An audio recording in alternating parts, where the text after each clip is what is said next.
And let's see. Okay, so we are now live on the interwebs.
Hello, everybody, and welcome. This is such an exciting day. I am so glad to be with you all.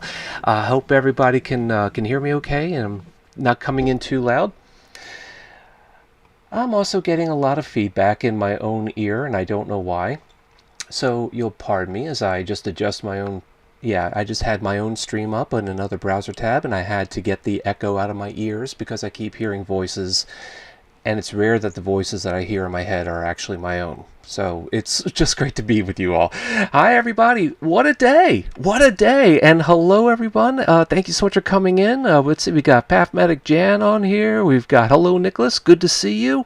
Sound is perfect. I'm so glad to hear that. And just going to let you guys know, we are going to be making a lot of mistakes today with the production. We're not going to be able to do as well as NASA did in their show today. But bear with me because I do have some guests coming on today that are going to help us walk us through some of these images, and just get to learn about, what it was like to actually produce some of these images. So, oh my goodness, what a day it's been.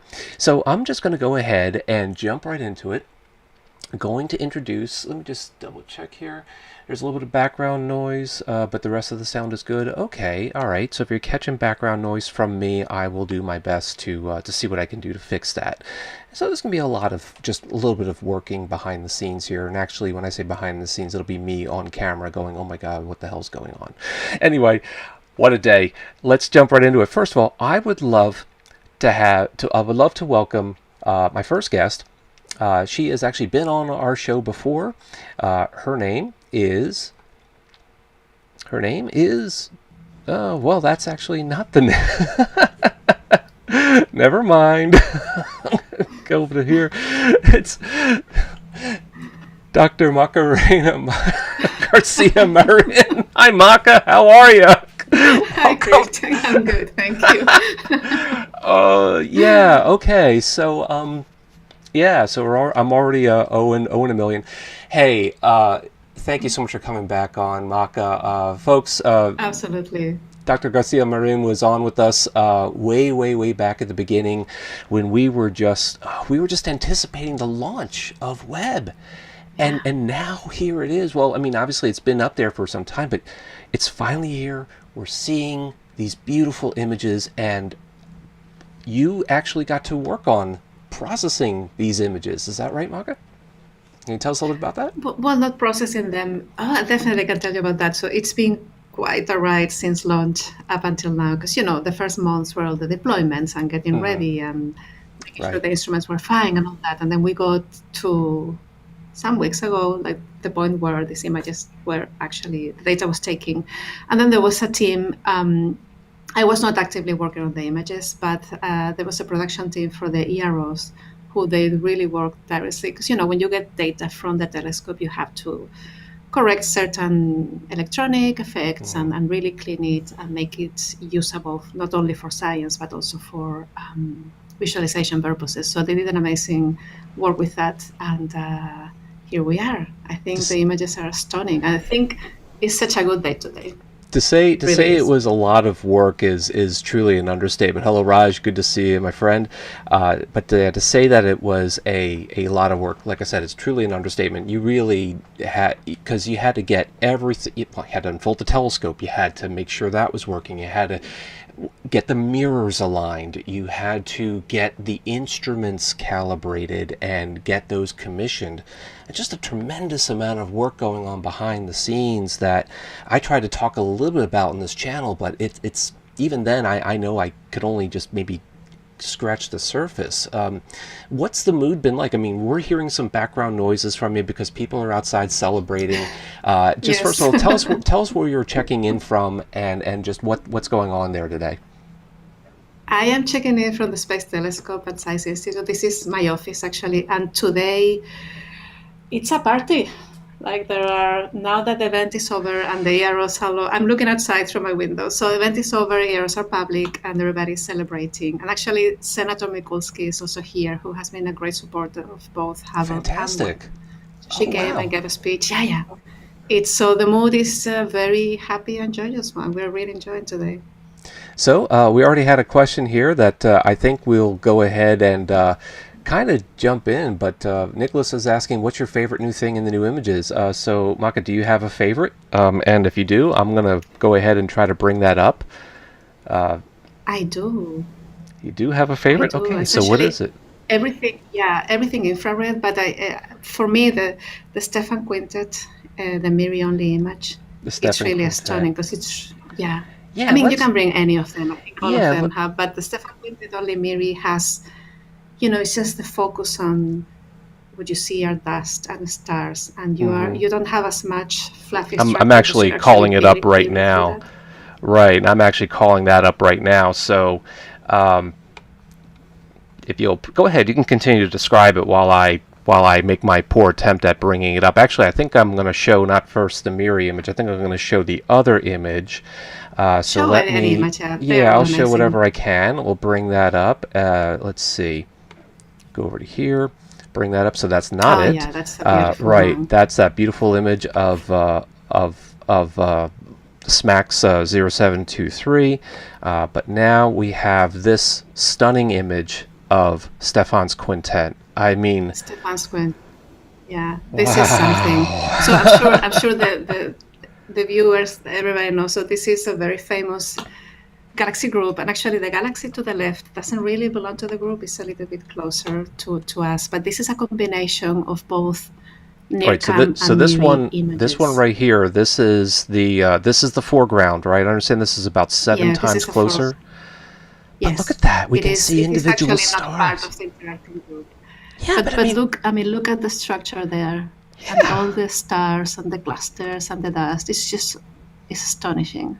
By the way, folks, I've And I zoomed love in. how wherever, yeah, Oh, well, I was you going to could even say, see little galaxies in the background as well when you move around the image. So it's not just this. It's like I everywhere you mean, look, there are galaxies. I mean, Stunning. look. All right, so we have a little bit of a, and again, I apologize for my orientation here. I should probably set up a new scene. I hadn't thought about this, but this is obviously a square image because of the camera that's being used is got a, it's like a Hasselblad, right? It's got like a nice, square field of view. So I've got here my wide shot. So my bad, folks. I can fix this. It's just going to take me a little bit of time to do that, and I didn't want to like make you, wait any longer. But we can just sort of zoom around here a little bit, and just to note that what I'm showing you right now is I'm showing you the image at native resolution. In other words, I just told preview to go to 1:1, no scaling at all, and this is what we get out of the James Webb Space Telescope. And there's some background galaxies peeking out saying hello.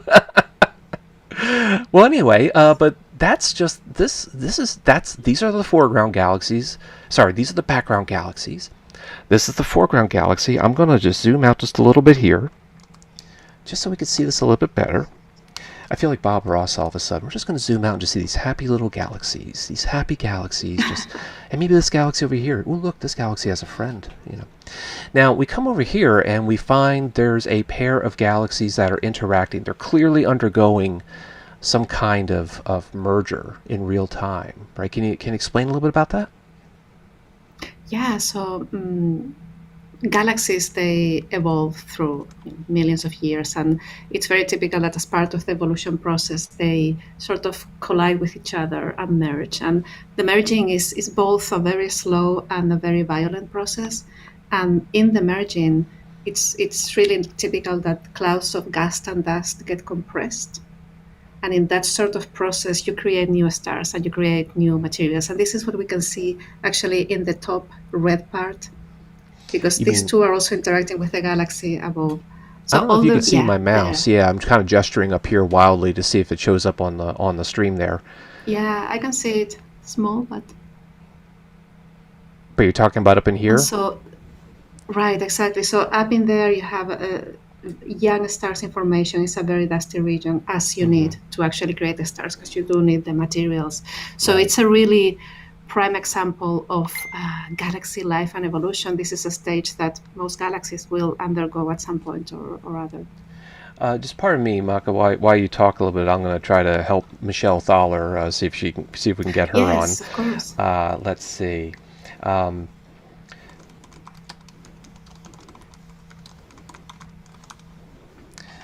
anyway, so we can see up here. We could see where I'm gesturing. We could see what appears to be a huge cluster or an association of new stars.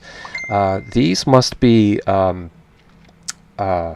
extremely hot, right? I mean, I know that Yeah. this is an infrared image, but the fact that they're showing up so bright, these must be extremely like the early O and B type stars, the extreme heavyweights Extreme. of the Yeah. cosmos. Yeah. Okay, so Michelle's still having some problems. Like I said, folks, I knew there would be some technical glitches today, but what do you expect, right? Um, Somebody said that this is quite an interstellar traffic accident, which is a nice way of putting it. I'd say so. Yeah. Let's back out just a little bit here. And we're going to back out just a little bit here and take a look at what else is going on. So here we have another member, and these filaments are stunning to me. It's almost like this galaxy is getting ripped apart.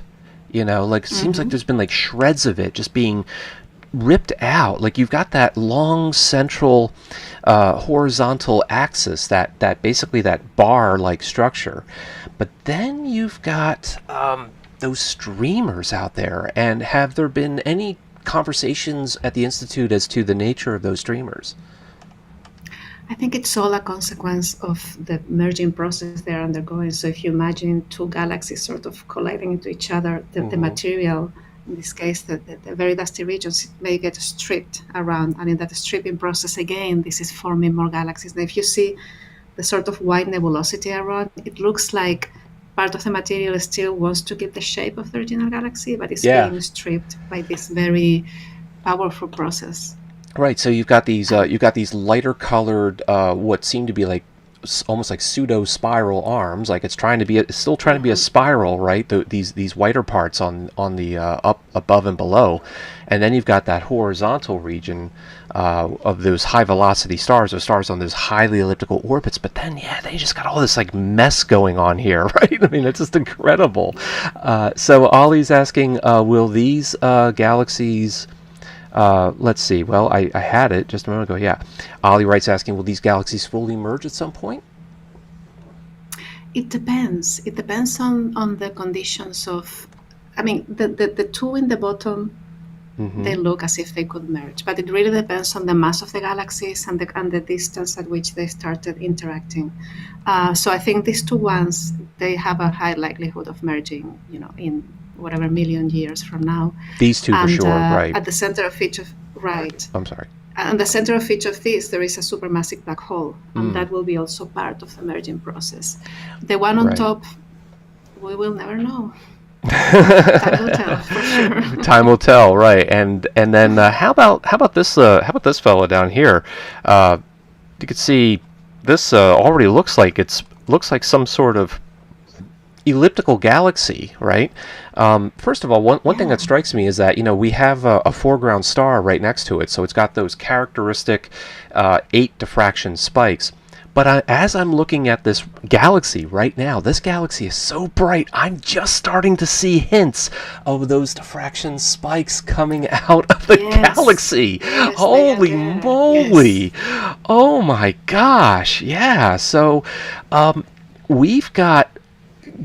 What does that suggest to you? I mean, first of all, it's an elliptical galaxy, and we kind of know that as galaxies, merge together, whatever spiral structure they had just completely is obliterated, right? And they turn into these enormous elliptical galaxies. And this ties into a follow-up question by Ollie: is that do they have black holes at the center that might merge? What do you think, Maka? Yeah, they do. They do. Yeah. I mean, that's a theory that all the galaxies have a supermassive black hole in the center, and they may merge at the end, which also has complications, right? Because they're so massive. Right. So if they're massive and you got all that gas feeding into those black holes, I mean, while the black hole itself cannot emit any light, holy mackerel, the all that matter coming in is just getting extremely hot, and it just becomes extremely luminous, and that's why I'd like to go ahead and bring up the second image, this one from. So first of all, this image here was made by the near infrared camera, right? Is that correct? Is that your understanding? I think this may be the combination. This may be the combination of the near infrared and the mid infrared cameras. Okay. All right. So now there are several of them in the package. Right. Now. Here we go.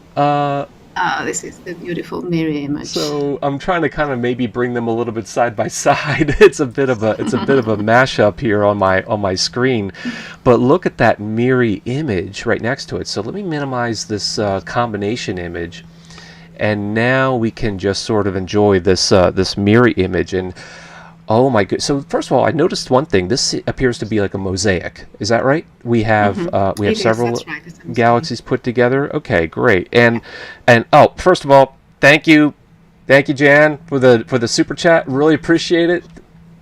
Thank you so much. You could just see how far behind the stream I am already, but appreciate it, and we appreciate you, sir.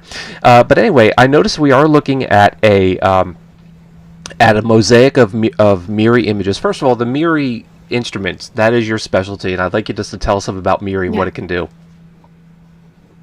So MIRI can do a lot. It can do images. It has a camera. It also has four coronagraphs, and coronagraph is a technique that will help you simulate an eclipse. So you can block the light of a star and then see the planets around, or you can block the light of a very bright galactic nucleus. It's like putting the thumb on the sun and seeing. So you can block the light of a very bright source, which allows you to see what's around. And it can also do spectroscopy, two flavors of spectroscopy, with high resolution and less resolution. And with this, you can cover absolutely all big themes of science for Webb, from exoplanets to the first galaxies in the universe. And this is a prime example of what you can do with MIRI. So in Well, here, this is the same galaxy group. I mean, that's what we're looking at, and this is the mid infrared. So now we're seeing through even more of that gas and dust, and we're seeing the really dense columns. And I mean, look at that. Look at this. Look at this right here. Look at it. Look at this thing. Look at. exactly. Is So that nuts? isn't it beautiful? So here you see that the nucleus. There you go. I'm And the gonna nucleus go of the back. galaxy on top. Yeah, I gotta go back and say, okay, guys. So you see, hopefully you're able to see this. Okay, I know. I'm sorry. I'm just like totally messing up here. But let's see. Yeah, there's our side by side shot. Okay, got Michelle Thaller coming in. Hang on for a second. And hello, Michelle. Can you hear me? Okay. Let's see. I got you in the green room. Bear with me just for a second, please, as I attempt to bring on our second guest, Michelle Thaller. Dr. Michelle Thaller. Hi, Michelle. Can you hear us? Hi, I can hear you. Can you hear me? Yes, I can hear you. Hey, everybody. It's Okay, I think let me. I'm going to turn things up a bit because I was trying to get on through all the different layers of NASA security, but I think I've managed it. So. Oh, no problem. No problem. So, let's see. Yeah, there she is. Can you see and hear okay, Michelle? I can, yes. First of all, huge props to you, Michelle. You had a hell of a show today.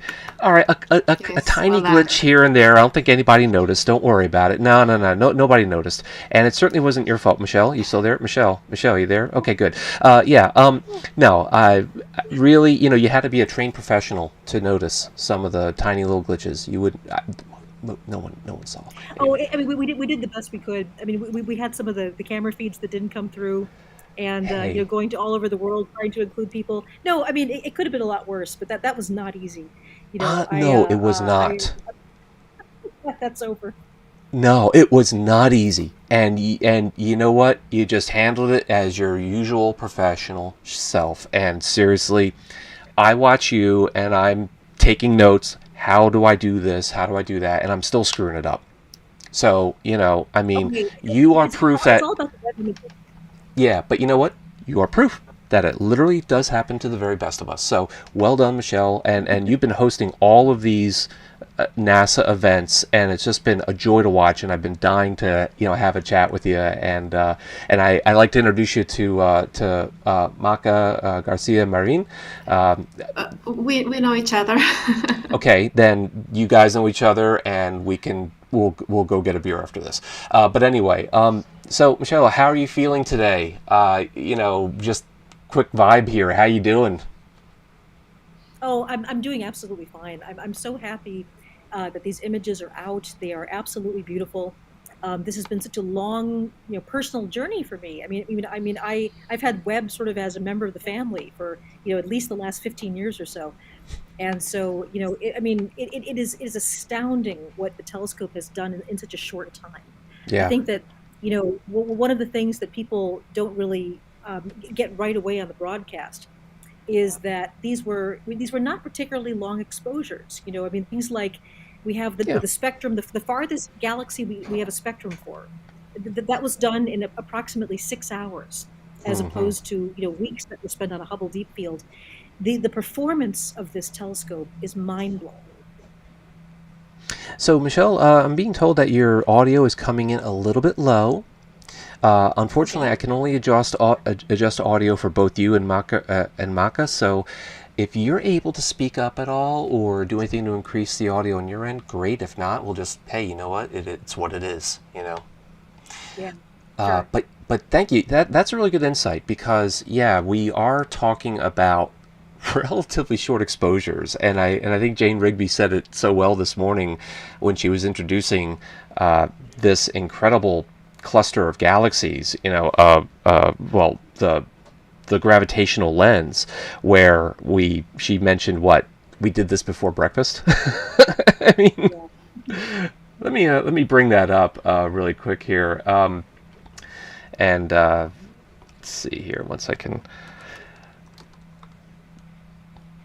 Yeah. So I think this was the one where she was talking about. Okay. It was So a deep hope field. Yeah. it was the deep field, right? And what I'm going to do is I'm going to switch over to. Let's see if I can get this to work. As I switch out to this shot here. Yeah, there we go. So that is my. All right, that's my original keynote slide deck, but I'd rather switch over to preview here so I can show you this one. Is that it? Nope, not that one, although that is really pretty. Told you, it's totally on the fly here, folks. Yeah, so here we have a side-by-side of both, Maka, I think you could speak to this better. Is this, these are both taken by Webb, is that right? That's right. That's right. So to the right, you have the NIRCam image that was released yesterday, if I'm not mistaken. And this is the one that it's only 12 hours or 12 and a half hours. So it's really astonishing how deep and the detail. And then to the left, you have the MIRI image in the same field. And here you can see the power of the mid-infrared with all these different colors. And the reds are telling you about very dusty regions, like very, covered in dust. And the greens and the blues are telling you about the star formation and presence of dust that is more like of organic nature. So it's really a rainbow of colors, and with each filter you obtain, you actually see galaxies in a different stage of their lives and moments of the universe. It's really, look at that. It's really, we didn't expect these incredible colors at the beginning, so it was a very nice surprise for all of us. I gotta admit, my eye actually early on when I saw this today, it went to this guy right here. This deep red galaxy. This tiny little poof of light. What do you make of that?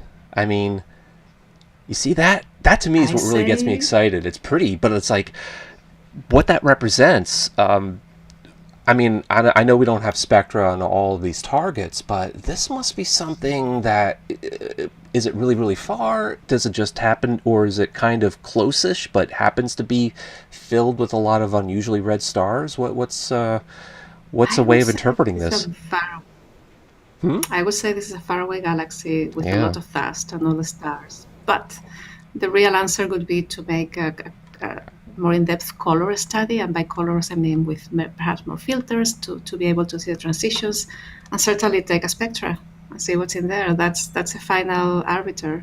Yeah, absolutely. Michelle, I know you've been hosting a lot of these events and so forth, but apart from just maybe the relief of not having to host anything like this for a while, what else is going through your mind as you just look at these? Like, what do you see and what do you sense and how are you feeling? Well, I mean, for me, the one of the main things is, what are we going to do when we actually make these very large image mosaics, and when we have time to actually make even deeper, So I mean, if this is what you get in 6 hours, then what happens when we actually do sort of an ultra deep field Yeah. with the James Webb Yeah. Telescope? I mean, all of these things that you see here, there's going to be so much more, deeper in there, farther back in time. And as an astronomer that studies stars, I mean, for one thing, I was really blown away by the nebula, the image. But what I'm wondering is, are we actually going to find a place where we get some kind of signal back from the first stars, Hmm. and or the very first couple of generations of stars in the universe? And I think that those stars may be very different. That they may be huge. They may have not lived Yeah. very long. They may have formed in very different ways than stars do today. So when I see that this is what you get in 6 hours. What are we going to get in a week? And what are we going to see? That's what I think. Yeah. That would just be amazing. I mean, Hubble took its ultra deep field was a week's worth of exposure time. This is, as you say, before lunch, right? Before breakfast. And what do we get when we see all this stuff? So, obviously, here's a relevant question, right? Eunice asks, when will we see Arundel? Any news? Well, I mean, that was a pretty interesting result, right? That the folks with Hubble got when they found that what appears to be a single star. I understand that actually is a target for follow-up with Webb. Is that right? Is that your understanding? Absolutely. So yeah. So I mean, Arundel, because of a lensing, a wonderful coincidence that it was right at the strongest part of the lens. I think we were seeing that star as it was about 12.9 billion years ago. And it's either a single star or a small cluster of stars. I mean, it could be a multiple system, it could be a binary star. We don't know that yet. Mm-hmm. But absolutely. So Arundel, it may not be one of the absolute first generation of stars, but it's certainly one of the early generation of stars. And so getting a spectrum of that to find out, what sort of heavy elements are in it, what it's creating, more information about how that star is working. Yes. I mean, so I don't know exactly when Webb plans to observe Arundel, but I do know that it has been accepted. I do know that the observing proposal has been accepted.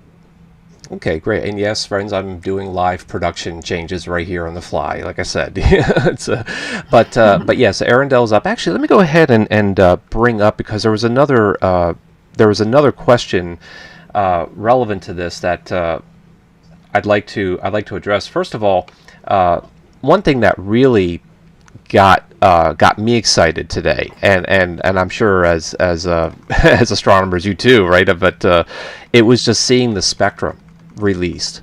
And let's see, is this not coming through? Okay, so you're not actually seeing. Oh, that's interesting. I wonder why you don't see the image. Pardon me while I try to troubleshoot this really quick.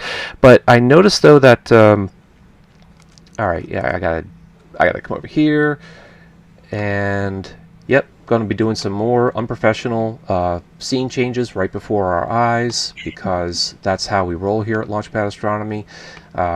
Instead of doing that, we're going to bring this up.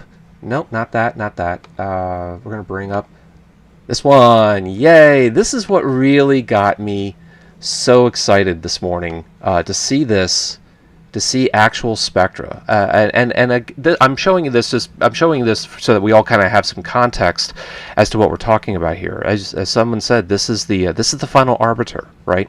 That tells us that, okay, these two arcs that we see here are in fact images of the same galaxy, right? We could tell that by just noticing in this case, the hydrogen and the oxygen emission lines, right? So how do these happen in these galaxies? Like, what is it about what we see here that tells us that these two arcs are the same galaxy?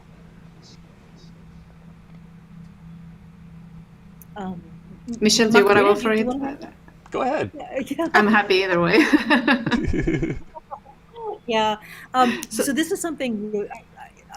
Go ahead, Macarena. You first. No, go. I've been here longer, so go ahead, please.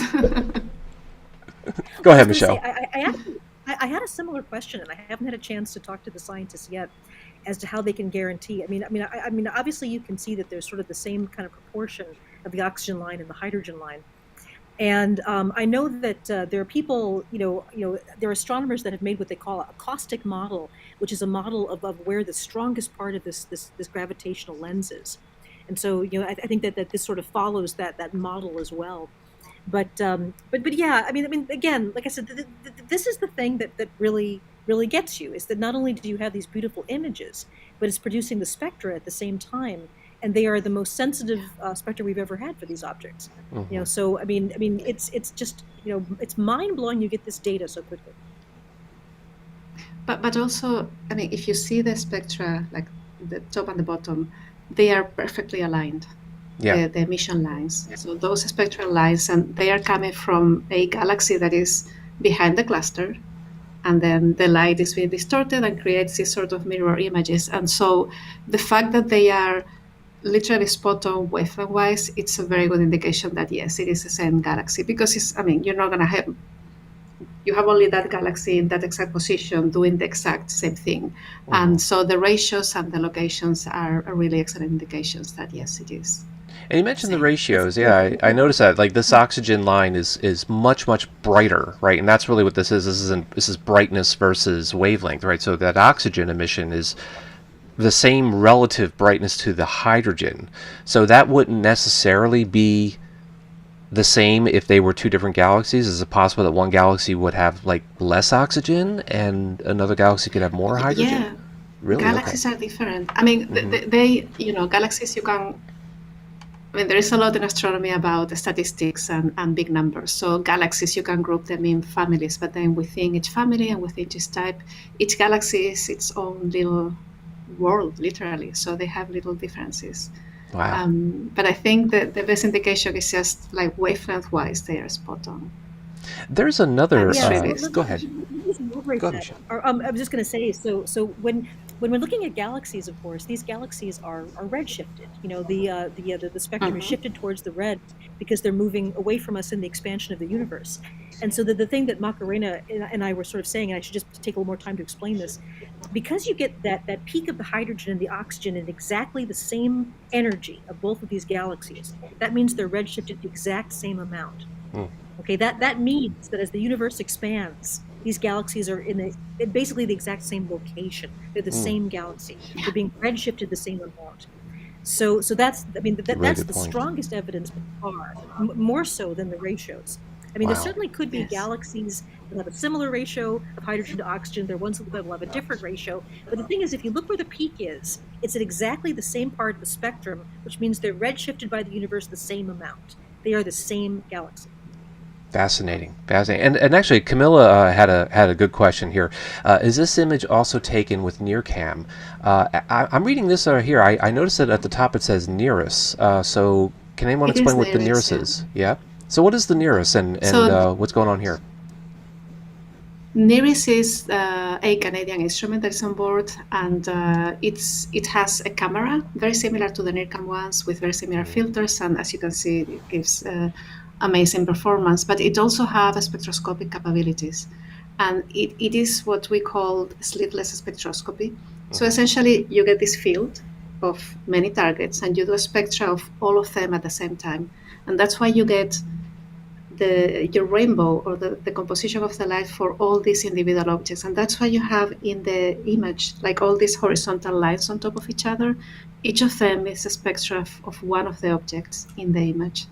And it's a really powerful capability because you get a lot of information in one shot. So this central column here, this vertical column, that is a picture of part of the spectra that it takes, right? It just takes a spectrum of everything in the image.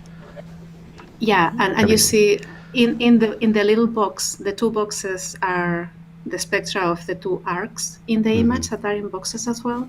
But then the horizontal lines in between the boxes, they are spectra from other targets in the field. Amazing. And wow. I'm sure someone will be right now downloading the data and actually looking into it because it's impressive. There was one. of the things that I said. I mean, each one of these images, there's like 50 scientific papers just ready to fall out of it. I'm not exaggerating. No, I agree with you, Michelle. I think I would have to say that's got to be, yeah. I mean, people are, and these are just the so-called pretty pictures, just the so-called not meant for science, just meant for public consumption pictures. Oh no, there's science happening here. I mean, there's there's a lot of science going on here. Let me bring up another question that was asked. Well, first of all, so we have a question here. Could you comment on any unexpected galaxy structures? Specifically, how are the structures different in distant past galaxies versus more nearby galaxy structures, and what might this imply? So while we're contemplating that question, let me see if I can bring up that original image of the cluster. Well, let's see. Should I bring up the side-by-side image? I guess I'll bring that up just so that we have both images to compare to a little bit. Let's see. Is this coming up on the camera here? Now I got to do some more of this horribly unprofessional screen sharing here, but we'll go ahead and bring this back up. Nope, not that. I keep getting the wrong one. I tell you. Yeah. Okay. So here we're looking at the two pairs of image or sets of images, right? One is just MIRI only. That's on the left, and on the right hand we have a combined MIRI and NIRCam image. So the question that we were being asked about is, were there anything unexpected, and are the structures different in the more distant galaxies? So anybody want to comment on that? I can start if you want, and then Michelle can take over. So, Michelle, what did you say? Sorry, I missed that. Oh, I just said, please go ahead. Okay, thank you. So, unexpected. Certainly, we did not expect those beautiful different colors in the MIRI data. I mean, thinking back, we should have, but it is in the MIRI right here, yeah. And yeah, and if I may comment a little bit on the colors, because it is confusing, because we keep saying this is an infrared observatory and they were showing reds and blues. Yeah. So the way this is, like everybody knows that infrared is a part of the spectrum you cannot actually see with your eyes. So what the way these images are produced is that you have a set of filters, infrared filters. And the infrared filters, they are filters that are bluer and others that are redder. So the choice of color in the picture is that blue means that the filter is on the bluer side of the spectra for MIRI, and the red on the redder side. And red indicates more dust and really compact dust throughout the structure. The blue is more like for sometimes young star forming regions without dust, etc. So it's not a quote unquote real blue in the visible. We just put it that way so we can actually interpret it and understand it. But they are certainly different colors, and the blue is a bluer in the infrared spectrum than the red. I hope that's clear. And then going back to the question, the original, we don't know exactly how the first galaxies look like because we haven't seen them yet. We will with Webb. But the oldest galaxies we've seen, they generally look like with a lot of star formation. They are more clumpy and kind of like in disarray, if you will, when you look at them in detail. And as you move towards the present day, you start forming your spiral galaxies and your elliptical galaxies, and it is all part of that evolution where merging, like the one merging we're seeing in the Stephan's Quintet, has a really important role to play. And what I love about this image is that the reason why there is no scale in terms of, 3 pixels means X parsecs, is because we're looking at galaxies at many different times of the universe, so you cannot actually put the scale. So it's like really looking down through a straw, I guess, right? Like we're seeing, it was described as, you take a grain of sand, you hold it out in front of your hand, and that's about the same angular size, and that teeny sand grain size patch of sky is this tunnel into the early universe. So we see relatively modern grown-up galaxies, but then as we look deeper and deeper, we see these more disheveled embryonic galaxies that are just coagulating out of the mess of the early universe. I just think it's delightful. I mean, this is science, guys. Science! This is amazing. And so here in these arcs, we are seeing images, lens-distorted images of a background galaxy, right? And so, holy cannoli! I mean, this is absolutely nuts. I mean, are my eyes messed up, or am I seeing clumps of star formation taking place in these early galaxies? Yeah, they're there. Yeah. I think that's right. And like I said, the reason they look so much more reddened is because they are so much more distant. Their light is being stretched out by the expansion of the universe. And I agree. I mean, we're going to be looking at those and saying, well, is that sort of a proto-spiral galaxy? Are there clumps of star formation? I mean, to put it simply, right? When you look at the very, very first galaxies, they're smaller and they're less well organized. And something like a beautiful grand design spiral like the Milky Way takes a lot of time to form. And, many different galaxies come together to form these large galaxies. And same thing with the giant ellipticals. These were formed by billions of years of galaxies merging together to form these larger galaxies. So the exact composition of these early galaxies and also how they relate to the giant black holes inside them. So as you know, one of the really big sort of holy grails in astrophysics right now is how you get these giant black holes so soon after the beginning of the universe. Right. And you've got black holes that are millions or billions of times the mass of the sun, and we see them at times when the universe was less than 1 billion years old. So, how did that affect galaxy formation? How is a black hole growth rate related to the morphology of the galaxy? What's going on with the galaxy? These are all questions we'll be asking, right now.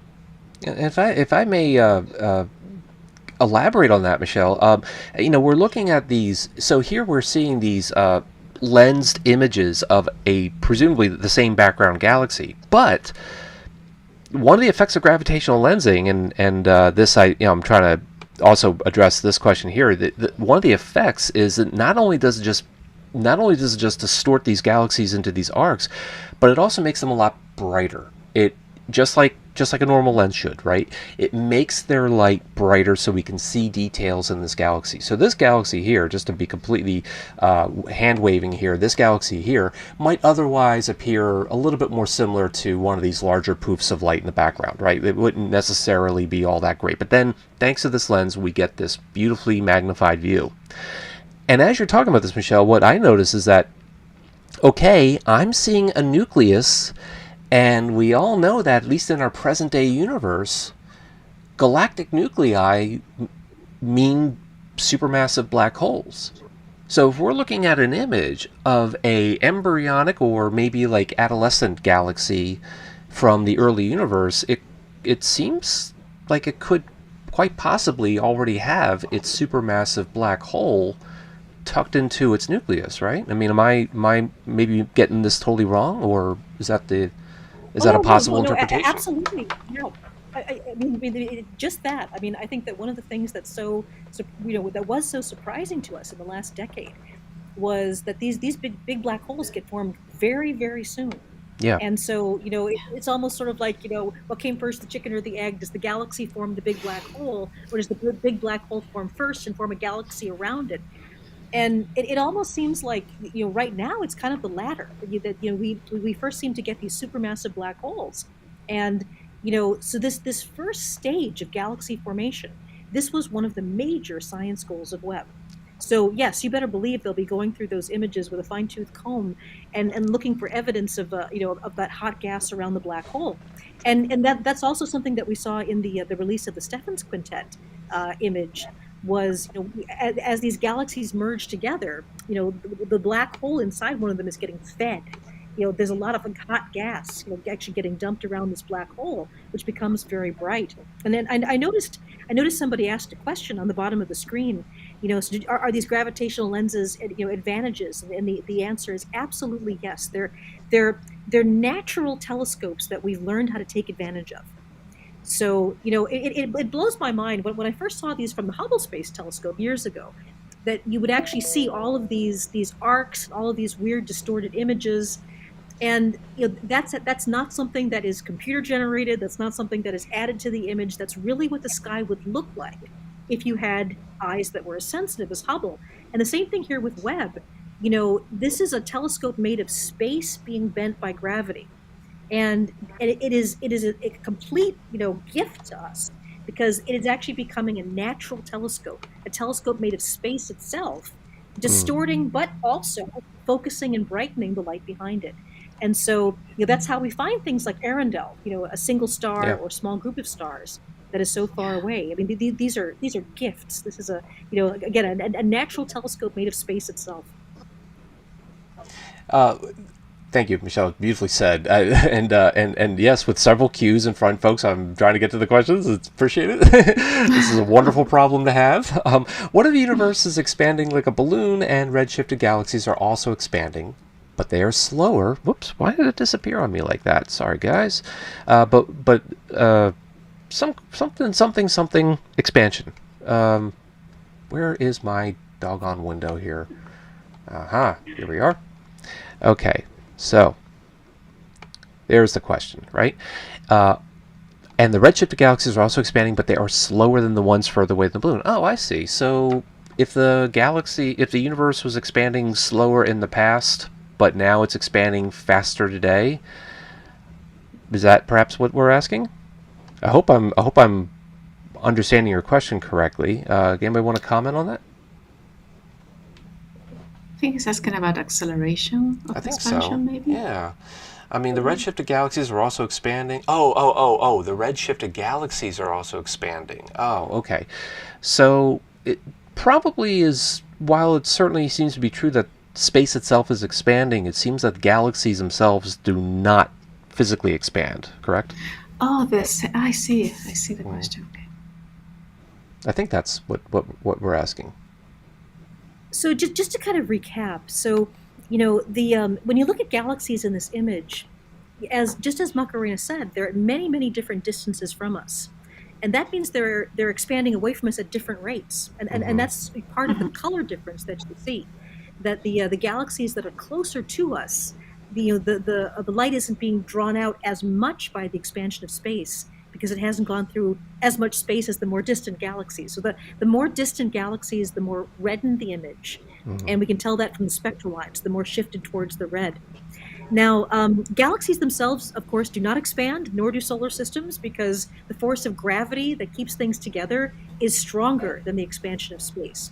So, even as space expands all around us, galaxies can cluster together and even merge together because the force of gravity between them actually causes them to fall into each other faster than the universe can take them away from each other. But so, I mean, there's a lot of different things going on here. I think that one of the big things that we will study both with Webb and with the upcoming Nancy Grace Roman telescope is this idea of the expansion history of the universe. Did the universe expand at different rates during different times? And the effect that we're looking at is very small. The Hubble Space Telescope has a tentative result that approximately 5 billion years ago, there was a change in the expansion rate of the universe. So the universe was expanding since the Big Bang, but the rate of expansion was slowing down. So it was still expanding, but the rate of expansion was slowing down. And then about 5 billion years ago, that reversed. The universe seemed to speed up. And this was, of course, the Nobel Prize that came out, I think, in 2011 for the detection of the so-called dark energy. And, I'm saying the word dark energy tells you as much that we know about it. We don't know what it is. We don't actually even know that it's a form of energy. One of the leading ideas, but none of this is proven yet, is that there may be some intrinsic pressure to space itself, almost sort of like an anti-gravity partner. And that this was just never detected when the universe was dense, because it was a very small effect. When the universe finally expanded to a certain critical density, this effect became dominant, took over, and all of a sudden things started to expand again. So this is absolutely something we'll be looking for in the history of the expansions. The farther back galaxies we'll look at, we'll be going through very finely to figure out if there's any changes in the expansion and what that can tell us. I mean, seriously, about the nature of space and time. That's amazing, and also I'd like to just have a quick thank you to Rato for the super chat here. JWST has claimed to be able to view galaxies up to 300 million years after the Big Bang. Would gravitational lensing allow us to see even earlier, maybe right after the dark epoch? Well, the objective is to see the very first galaxies. Yeah. That is, Yeah. and wherever they are after the dark ages, so to say, and if we detect the very first galaxies, then beyond that, there shouldn't be. I suppose any. one thing and then that. if we go. Oh, go ahead. Sorry, Go I was just ahead. going to say, if we go all the way back to the cosmic microwave background, when you see the picture of the cosmic microwave background that is like all over the universe, essentially, it's like the afterglow of the Big Bang. And all those little irregularities and imperfections and the little red dots in there, they are the seeds of the future galaxies. So it is kind of fascinating, and I love what Michelle was saying now about the expansion of the universe and how it changes, because it's all about balance and really violent processes and many, many million years. So you have the cosmic microwave background, which is like this afterglow of the Big Bang, and there you plant the seeds. And then you have a very long period of a universe that was very dark and boring, and nothing was happening. And then suddenly, all these first stars and galaxies, they start to coalesce and form. And I think it's just a beautiful process, essentially, that we're trying to investigate. But going back to the question, the objective is to detect the first galaxies. So, Of course. before that, And, we and don't know. yeah. Yeah, and actually, so talking about lensing, I mean, obviously, yes. I mean, lensing could help us see some of these galaxies, but there's another effect, and that's what really creates the dark ages, and that was the nature of the gas between the galaxies. So there was a big change. I mean, this is why the cosmic dark ages exist. That when the universe was expanding, right after the Big Bang, it cooled down enough that you could actually form atoms, meaning that electrons could form orbits around nuclei. And so we call that sort of gas neutral gas. It's electrically neutral. One proton attracts one electron, and all of a sudden you've got a hydrogen atom. And the thing about electrons in orbits around nuclei is they're very good at absorbing light. You're probably familiar with the fact that if you shine light on any gas, the electrons can jump around in different orbits and absorb that light to use that energy. And so the real reason the dark ages are difficult to see into is that the gas between the galaxies was very good at absorbing light. It was whole atoms, and the atoms could jump around, the electrons could jump around, and it was fairly opaque. And then something happened, which is just incredible, and that is that the universe became hot again. It became ionized. The electrons got stripped off the atoms. And that seems to have something to do with huge bursts of star formation. Ultraviolet radiation ionized the atoms. Also, jets from these giant black holes strip the electrons away. And so then the universe becomes more transparent again. And so the thing about the dark ages is that it really is due to this cooler gas between the galaxies back at that time. Now, it's probably patchy. It's probably not consistent. I mean, I think to give you an analogy that's sort of in a different part of the universe, the Orion Nebula is a giant dark cloud of gas and dust, and it's much bigger than the Orion Nebula that you can see in the sky. What the visible Orion Nebula is a little part of that cloud that's blistered open. There are winds from young stars inside this huge cloud that have broken the cloud open and given us a view inside. And similar to that, there are probably areas of intense star formation, or maybe things cleared out by jets of these black holes that all the way back when the gas was neutral and more opaque can give us, if we're lucky enough, a view into even deeper areas. So, I mean, that's one of the things that we're going to be looking for, is we're going to be looking for very, very deep, distant, energetic objects that could have ionized the gas around them and given us a view into the dark ages. Something blisters open, part of that opaque gas on the dark ages. So remember, for dark ages, we need to get lucky. We need to see a hot source that will break apart that gas. Wonderful. I mean, that's just exciting to think that might be something possible. You may get lucky. As you said, it may be through a gravitational lens. First of all, before we continue, Maka, I know that you have to get going. Yes, I have to get going. Thank you so much. I really want to thank you. And Michelle, I don't know about you, how you're doing for time. You're more than welcome to stick around unless they're making you do stuff. But we can hang out for a little while longer if you want. That's some great interviews, but I got a little time longer. Okay. Well, then we're going to say goodbye to Maka. Again, thank you so much for joining us today. And Michelle's going to stick around with us. We're going to chat a little bit longer. And Maka, wish you a very pleasant day. Thank you so much. Have fun. Bye, Maka. Bye. See you, Michelle. So let me switch over to here, and I'm going to bring Michelle back here. There we go. There's Michelle, and yeah, and I've got everything all messed up over here. So what else is new, right? Exactly. So here's a question that Danny asks: are the objects behind the diffraction spikes of the stars, are they useful for scientific research, or the diffraction spikes caused wrong readings of some sort? Yeah, the diffraction spikes are pretty, but sure, they do obscure they obscure some of that background data, don't they? Oh, they do, but I think that the stuff that you see behind them is definitely still useful because the spectrum will be so different. Mm-hmm. So, that those diffraction spikes are caused by a very bright nearby star, in our own galaxy. And yes, you can see that the spikes are overlaying some of those distant blobby objects that are probably very distant old galaxies. And but the spectrum, I mean, yeah. So basically, I think the diffraction spikes will have the effect of kind of raising the noise level on the observation. There'll be sort of bright light leaking in, but the two light sources will be very different. We'll be able to separate them by their colors, Mm-hmm. by the spectral lines. So I'm sure people will be looking at objects, even the stuff that's a bit overlaid by the diffraction spikes. So what do they say in the user's manual?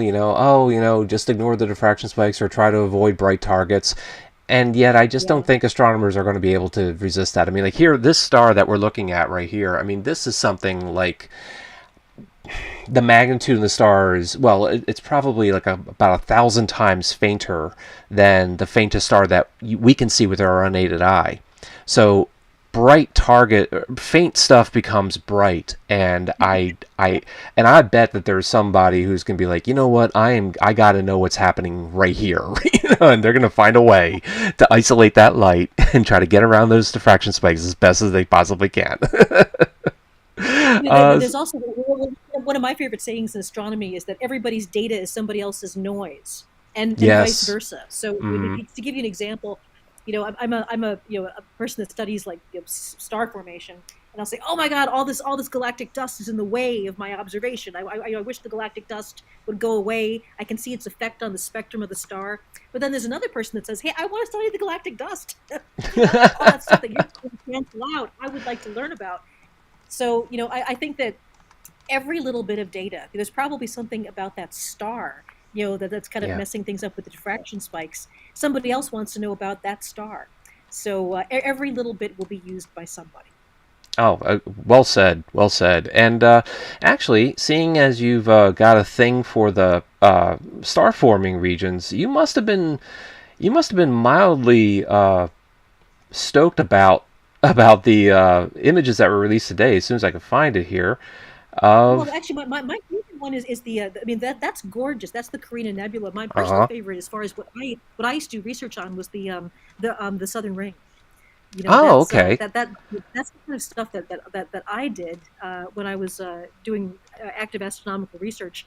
So you have these bright dying stars that are unraveling, and then the winds from the stars are creating these incredible shapes and bubbles.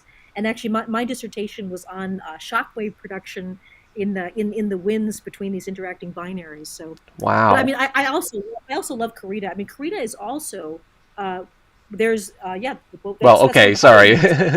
I'm trying to do No, it's that. okay. I'm trying to do that cool thing they The do in the news where like the picture that they happen to be talking about just magically shows up on screen. I'm trying to make it Oh, look like I know what yeah, I'm doing and yeah. I don't. No worries. But I mean, just talking about the Carina Nebula, I mean, you Yeah. already see so many things being shaped by stellar winds.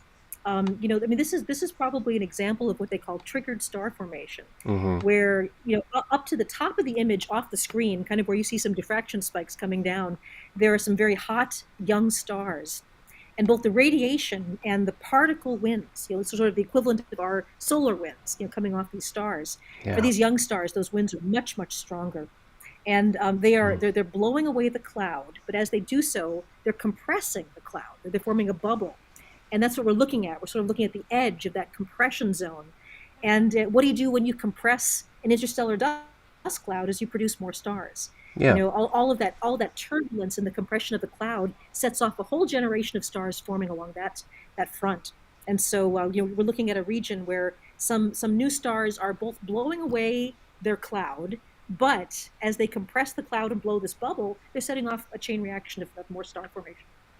And that's one thing that I was really surprised by in this image is it's at first it's a little bit confusing because when I first saw it I thought, oh, okay, I'm not seeing as deep into the nebula as I thought that I would. And then I realized, no, no, no, no, this is really, really deep into the nebula. Like we're really penetrating through a lot of obscuring gas and dust.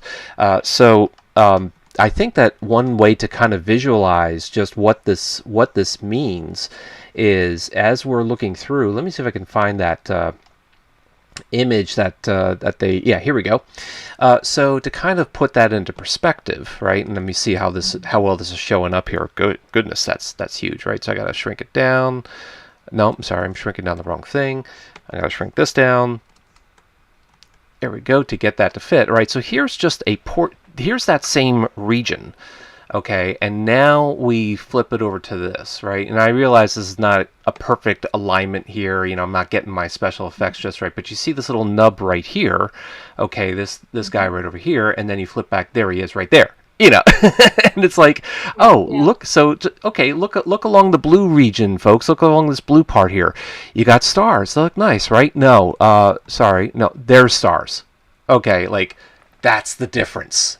It's just an amazing, and I've got my pictures clobbering myself here, but the difference in clarity between here and here, it's just stunning just to see how much depth and detail. And whereas before, this reef, for lack of a better phrase, I guess, right, this cliff, I guess, is largely obscured.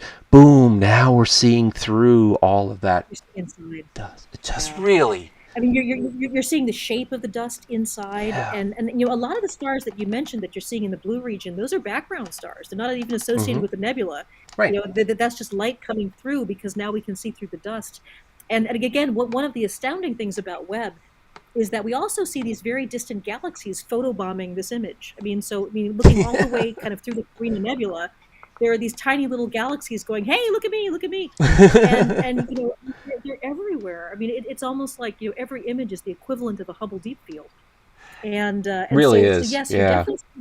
you're definitely seeing deeper into the nebula. You're also seeing all the way through. You're seeing stars that are all the way behind it that don't have anything to do with the nebula, Right, and and that's then what you're seeing all of that's what these largely these galaxies. are up here. Yeah, largely those would be background stars. Yeah, But absolutely. these little And guys yeah, are, especially the reddened ones. The things that are yeah. inside those clumps of dust. Yeah, there you're looking at sites of active star formation. I mean, where you see sort of those wonderful yellow arcs, those are probably jets coming off, a young star that we're seeing that's still embedded Um, in the cloud.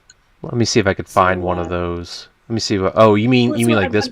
yeah, I'm sort of looking. If you think about the bright star that's in your image now, just to the right of that, as we look at it, there are sort of these sort of yellow kind of curves coming off. Oh, That's probably from the shock from a jet from a young star coming out of the cloud. yeah, and I don't know So how well it's that's showing up on the stream, but I've tried to outline it with a box there.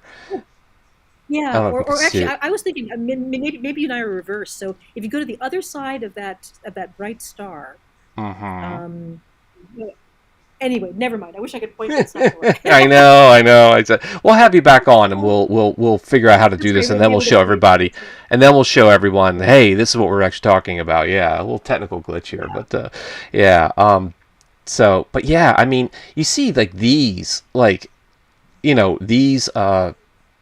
these V shapes, right? These seem like shock Yeah, fronts, like so that's actually what I was talking about. So these are probably okay, shocks from some embedded star source. Yeah, and wow, also some new stars that are just turning on. It's crazy. You have to realize that we only saw these images. I mean, personally, I saw these last Thursday. hmm, So I haven't had a chance to really go through and look and see what these are new to us as astronomers as well.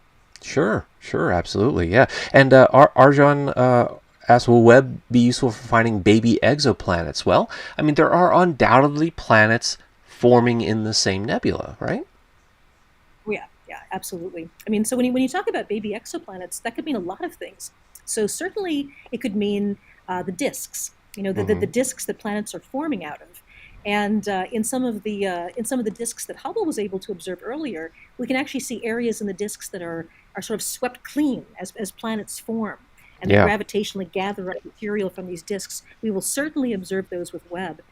And then there's also the possibility of finding young solar systems, and that I mean that gets kind of crazy because as one of the big results, one of the big changes in astronomy, I'd say in the last 10 years, is this idea that our solar system, when it was young, probably had a lot of planets smacking into each other. Mm-hmm. So, we think of the moon as being a consequence of the collision of some planets. Yeah. We now think that Jupiter actually came in to the inner solar system around about the orbit of Mars, and as it did so, it just wreaked havoc gravitationally. It did three planets, left, right, and Yeah. Just center, beat the hell and out of so the inner we solar we system. you Yeah. know we see evidence of that happening. I mean, already Yeah. with other telescopes, we've seen evidence of planetary collisions.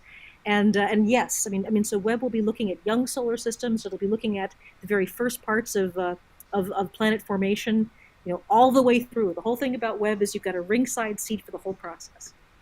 Wonderful description. So, Yoni asks, how can you determine which stars are in the nebula, and which ones aren't? Right. So, I guess to a first order, we can say that, kind of going back to what we were saying earlier, the nebula is mostly this dense stuff, right? And so this is sort of like the outer, less dense region of the nebula. Yes. So these stars are likely in the background, whereas actually not entirely all these stars, right? These Not all of them, no. right, like these bright ones are probably part of the nebula. Yes. Yes, either the bright ones with the diffraction spikes, they either would be foreground stars or they may be the bright young stars in the nebula that are actually blowing this part of the cloud away. Now, the way you can tell whether things are in the nebula or not, you've got a number of different techniques that astronomers use. And again, this kind of all goes back to using spectra, using the wonderful squiggly lines that we all get so excited about. So Yeah. for each one of these stars, we'll be able to take a spectrum of it and we'll be able to see what type of a star it is. If it's, say, for example, a very hot, bright star, but it seems very dim in the image, we'll be able to estimate how far away it is and see that it's not part of the nebula. In some cases, we have what's called proper motion. Hmm. So the stars, of course, the sun is going around the center of the galaxy at 500,000 miles an hour. Over such vast distances, we don't really see that movement very clearly. But for some of these stars, we very well may be able to see different motions. So we can tell which ones are moving with the nebula and which ones are not, which ones are farther away and moving at different speeds. So a combination of looking at the color of the light from the star, seeing what sort of a star it really is, seeing how close it is it moving with the nebula? Is it something that's actually embedded in the nebula? There are a lot of techniques we use to tease out which of these stars are associated with the nebula and which are not. Nice. Very nice. Wow, it's beautiful. So we had a question that went. It was back a little bit earlier. Yeah, Allie asked, "Can we discuss the water signature in the spectrum of WASP 96b, and what is the significance of it?" So, well, let me go ahead and bring up that spectrum, Michelle, and then we can nerd on that just for a second, because I thought that was a very, very cool thing to see here. So yeah, okay. So first of all, I guess we should talk about how WASP was actually spotted, right? I mean, we didn't actually see the planet. Here's an example of what's called a light curve, right? So what is going on here? What's that planet doing in front of the star? Absolutely. So, as big a planet as this is, and like we said, it's about the size of Jupiter. Something that small, even with the James Webb Telescope, you actually cannot resolve it. You can't make a little image of a disk. And so what happens, the way we study these things is that for some planets, and of course, only for a small percentage of planets out there, they're lined up perfectly with their stars, so that as they go around the star, they actually go in front of the star and block out a little bit of the star's light. And that's the technique that we find most exoplanets.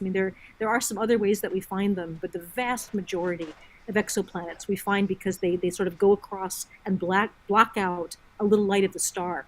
And by the way, just to answer the question, we definitely know that it is statistically rare to have that exactly lined up. So when we estimate how many stars or how many planets are in the galaxy, we're taking into account statistics that most of the planets Right. lined up in ways that don't go across the star that we never see. But at any rate, what happens is that as this planet goes in front of the star, as it moves in front, there's a moment where the starlight shines through the atmosphere of the planet, much like a sunset, right? So as this little planet moves across the star, there's a moment where there's a little bit of the atmosphere that star shines through. And what happens is that all of the gases in that atmosphere then absorb bits of the starlight out of it. And we're able to see the chemistry of what the atmosphere is around that planet. And Hubble was able to do this with some very large planets, with some very I can't. I mean, the data was certainly good as it could be, but the data was Right. not particularly clear as to which chemical elements were in there. And so the thing that's most, I think, important about this particular observation from Webb is that, once again, in a short amount of time, we got a very clear spectrum. And we were able to see the signature of water vapor in the atmosphere. Now, it's not a surprise that we see water vapor. I mean, it's a cool thing to know that it really is there. But in these giant planets like Jupiter and Saturn, yeah, I mean, there is the presence of some gaseous water, some hot, steamy water. I mean, it's good to know that there's water there originally. So what I'm really looking forward to, I think I can speak for a lot of us. I mean, this is a great observation for people that do study these big gaseous exoplanets, but we all want to see this detection from a smaller planet, a planet that's more the size Yeah. and the temperature of Earth. Right. And a lot of these are in the first target lists of Webb. They're going to be a little bit more difficult. I mean, this was an easy planet. So I think the reason that they did this is to show, hey, look, we get this clear, beautiful spectrum very, very quickly. And now we're going to go after the ones that will be a little harder. A lot of you out there may be familiar with the TRAPPIST system and the TRAPPIST-1 system. And the TRAPPIST-1 system has, at least 7 planets. There may be more farther out, but there are 7 planets about the size and density of Earth that are very close into the star. And you better believe we're going to be looking for what gases have are signatures that we can find. So is there water? Is there carbon dioxide? Is there methane? Is there oxygen? Is there ozone? And so I really hope within the next year, the first year of Webb observations, we have a clear spectrum of an Earth-like planet, and we're able to see whether it has an Earth-like atmosphere or not. That would just be incredible. I mean, honestly, I wasn't even sure if that was within Webb's remit. You know what I mean? I didn't know if that was even a possibility with Webb. So you're thinking that actually is, or that actually is an observation that's lined up?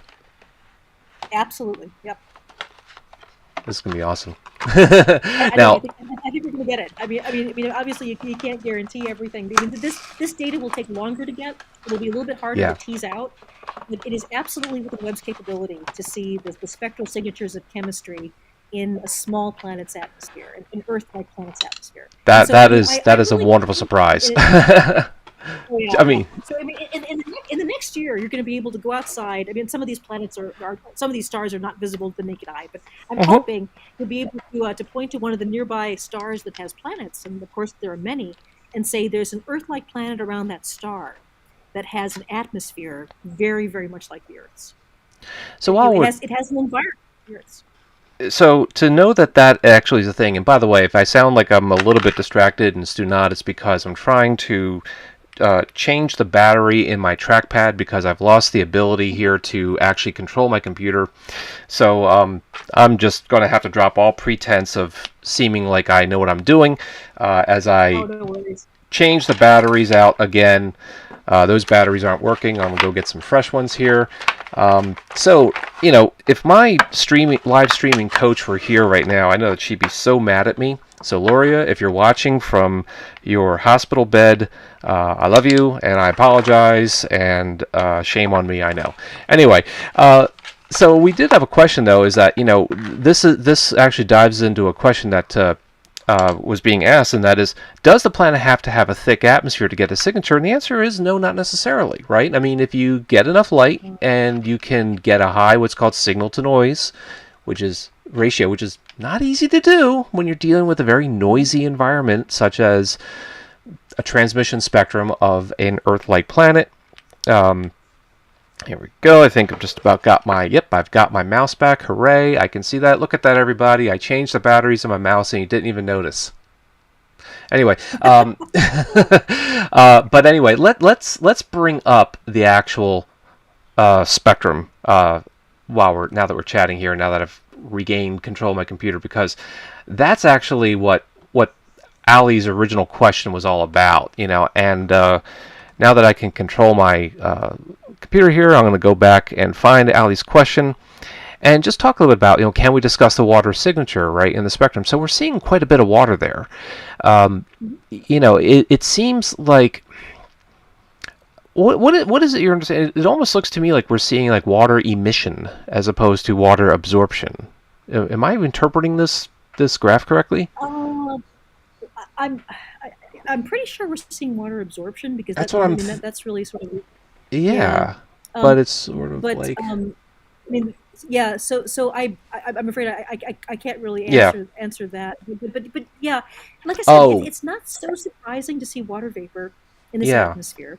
right. We do think that these hot massive planets do have some water. Like I said, all of this data was taken quickly, and it was taken very recently. Yeah, And so this was a planet where we could do an easy, bright spectrum. We saw the water. I think right. the real scientific goal now is it'll take us a bit longer, but I do think we will have it. Is a spectrum of the gases in an Earth-like atmosphere.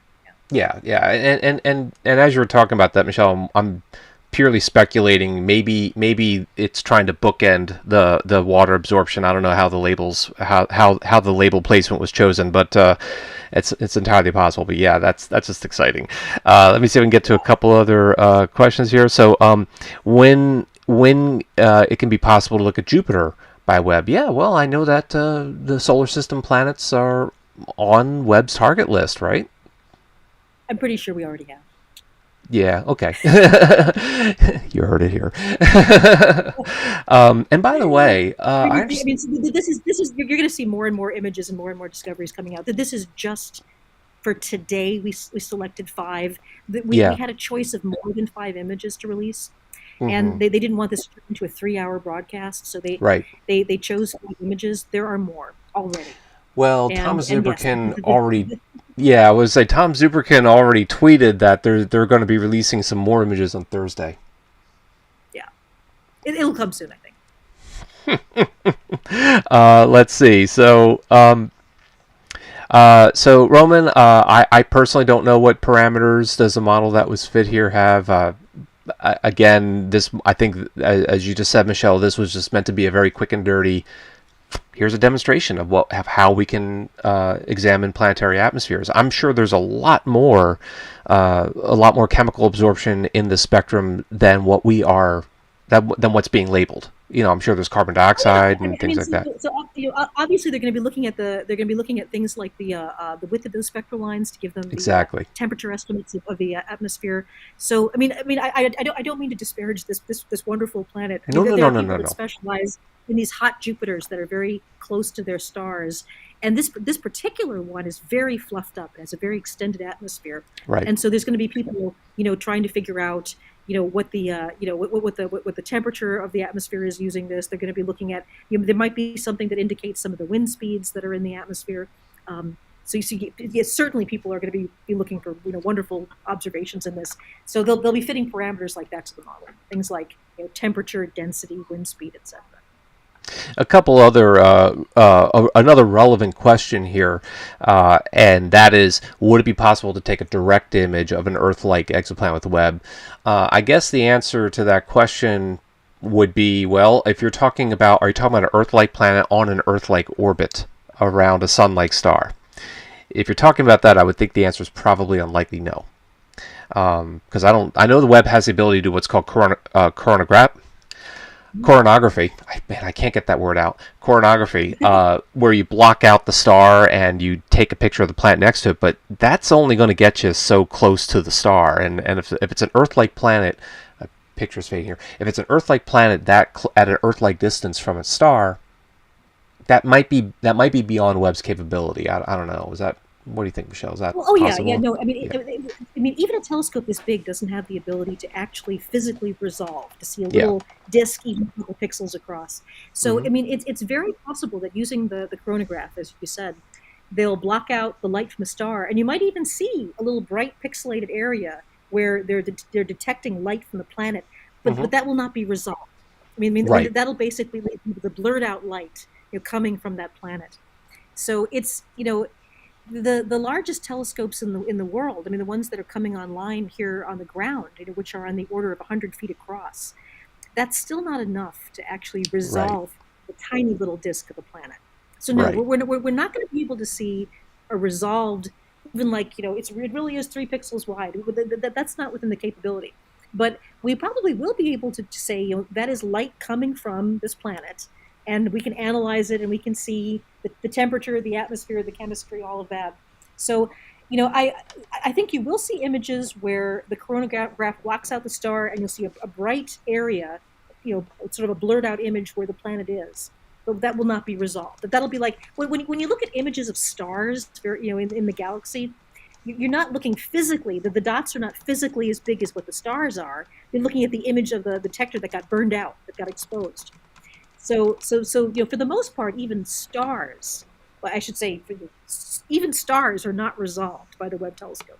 When you look at the images, the physical size of the image of the star, that's not how big the star really is in the sky. That's the area of the detector that's been burnt out by the starlight, exposed by the starlight. Wow, amazing. The actually, this is another question that's relevant here. Raj was asking, will there be plans to look at Alpha Centauri?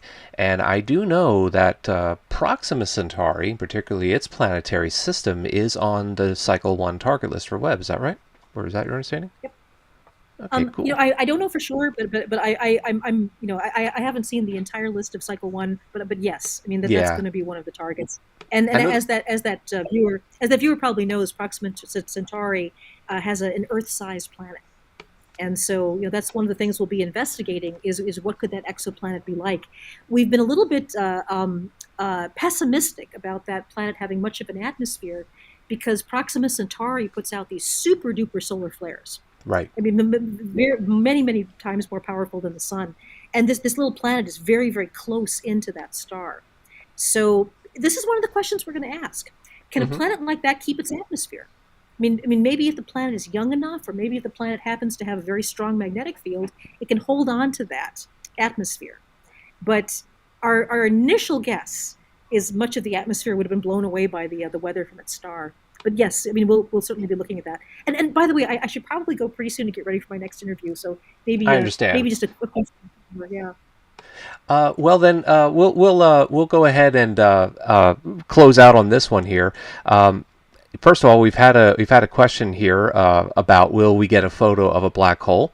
I no, I don't think Webb is capable of becoming the size of Earth, as much as that would be nice. But that seems to be what's necessary to directly image a black hole. But certainly it'll Well, study. it depends on what you mean. Yeah, I mean, Yeah, just today, right? I mean, just today with Stephan's quintet, we yeah, said that we see this hot gas around a supermassive black hole. Now that is an observation of a black hole. Are we going to see the event horizon? So, I mean, the thing that the event horizon yeah. telescope does, where you see that dark area, no, the Webb telescope is not going to have the ability to make that. I mean, that took a huge amount of resolution. That Yeah. was only possible by linking many ground-based telescopes together. But we are absolutely going to be studying giant black holes, or even nearby black holes that aren't so big, only a couple times the mass of the sun. So, I mean, what we'll be seeing with Webb is the hot material around the black hole, the Right. jets that come from that hot material around the disk, and all of that. So, we will certainly be observing black holes. Do we expect to see that dark part? No. And since I know you have to get going, Michelle, since you did study these stars, I thought I would just end it, save the best for last, or save your favorite for maybe your near and dearest to your heart to last. But here we have not the Webb image, but the Hubble Space This is Telescope the Hubble image image, yeah. of the Yeah. Southern Ring Nebula. And I'm bringing this up first Mhm. because when I remember when I saw this one way back in 1998, I was like, "Whoa, that's awesome!" And it really is awesome. I mean, first of all, we have a Beautiful, yeah. binary star system at the center. The star that coughed out all of this mess is actually not the bright one. It's that little teeny tiny one right next to it, right? That's the white dwarf, yeah? So then today we're treated to this stunning image. And I gotta tell you that when I saw this, first of Look at all, all that material. look at all that detail. Look at all of that. Oh man, look at all that structure. But I gotta tell you something. When I saw this image, to be honest with you, this blew my head off, right, when I saw this detailed structure. But I'll tell you what, it was all this stuff on the out here that really, Yeah. oh man, that really threw me. And yet I knew that's what we were going to see, because I've seen like the Spitzer Space Telescope's image of the Ring Nebula, not the Southern Ring, but the Northern Yeah. Ring Nebula. And what is it So that we're much more stuff. seeing? Yes. Yeah. So what's Well, yeah, all I this? mean, What's all this bleh out here? What's all that? yeah. So I mean, as you said, this star that is now a white dwarf that was dying. It became it was a red giant before, and then there were all these winds that sent that material careening out. I mean, it's still expanding. I mean, I don't know offhand, but a lot of these nebulas are still expanding at close to 1,000,000 miles an hour. Mm-hmm. And the winds from the star are blowing this material, and of course, the farther away the material is, the cooler it Got gets. the wrong one up. I'm And that sorry. means that that means that it's not glowing brightly in invisible light, Yeah. but it's still warm. It's still giving off heat. And so the huge advantage of an infrared telescope is you can see material that isn't glowing in visible light. It's warm. And so we're going to have the history of that whole stellar death in there. The bits that are farther out are things that were released longer ago. Everything is expanding. Is it expanding together? How is it being shocked by the winds from the star? So in there, there's the unraveling of how a star dies. And the wonderful thing as well is we're already seeing the elements of life being created in this nebula. We're seeing things like carbon. And I think they also got some neon signatures from this one as well. So I mean, it's not that we use a lot of neon, but we certainly use a lot of carbon. And so We use it in our seeing it signs. done. Yeah. That's right. We need You're that right. for You're life, seeing you know. Yeah, you're seeing you're seeing the star actually depositing the building blocks of life out into the galaxy, and that's just incredible. And speaking of galaxies, we And got plenty of love photobombers in the little background. photobomb. I love the little Sidon galaxy. Yeah, that one. This So guy. even the astronomers are like, oh, that must be a part of the cloud that's a little bit forward and catching the light. No, it turns out to be a galaxy way far away, going, hi, here we You can are. you can even see the dust lane in the nucleus, and here's a little spiral, face on spiral, going, look at me, hey, Wow. But what I really that was just a beautiful description, Michelle, because we're seeing the early death throes. It's I know that planetary nebulae don't have like these really like hard edges to them or anything like that. So like, where does it begin? Where does it end? But if we say that the planetary nebula is the last manifestation that the star does before it's dead, and all you're left with is a white dwarf. But prior to that, there's this death throes, this final set of convulsions it goes through. We call it an asymptotic giant branch star, and the star is just expanding and shrinking and expanding, and with each expansion, with each convulsion, it just throws out more junk, and it can lose like, what percentage of its mass can it lose this way, like before the planetary nebula? Like, what are we talking about? Oh, well, I mean, it obviously it depends on the type of star. There's stars called Yeah. Wolf-Rayet stars that Mm-hmm. just the winds just rip the star apart. I mean, they Yeah. can lose significant fractions of their mass. And so, I mean, you could go from something like something that started out as, say, a 40 times the mass of the sun star. It could lose, solar masses of material. It could go down to something that's maybe 10 or less. So for some of these stars with very strong winds, I mean, the winds themselves kind of blow the star apart. Is that what this isn't a wolf ray, right? This is a Yeah. solarish mass star, I think. Well, I need to look that up, and I don't know right now. Yeah, I don't remember That's offhand. okay. Yeah. I mean, and again, we get to this side by side stunner here again. We invoke Yeah. MIRI. So I guess on the left we're seeing NIRCam, the near infrared Hmm. camera. On the right we're seeing the mid infrared instrument, getting a whole lot more detail. Let me shrink around my images here so you guys can And see the this. binary. Yeah, there you can see the And the binary star. Yeah. Yeah, and look how bright that white dwarf suddenly pops up. It's like, oh Yeah. yes, hi, here I am. That infrared signature, because it's hot. It's 100,000 degrees. It's hot, man. And look at that. So I did want to close the deal on that, because I knew that you had to get going, Michelle.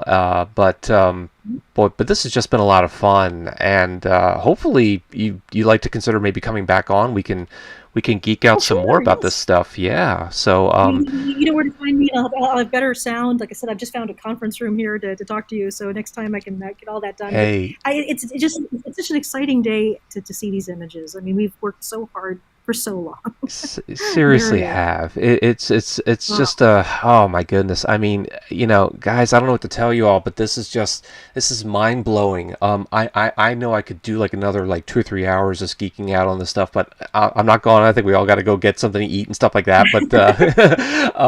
But Michelle, you got to get ready for some. Let me switch over to this really quick.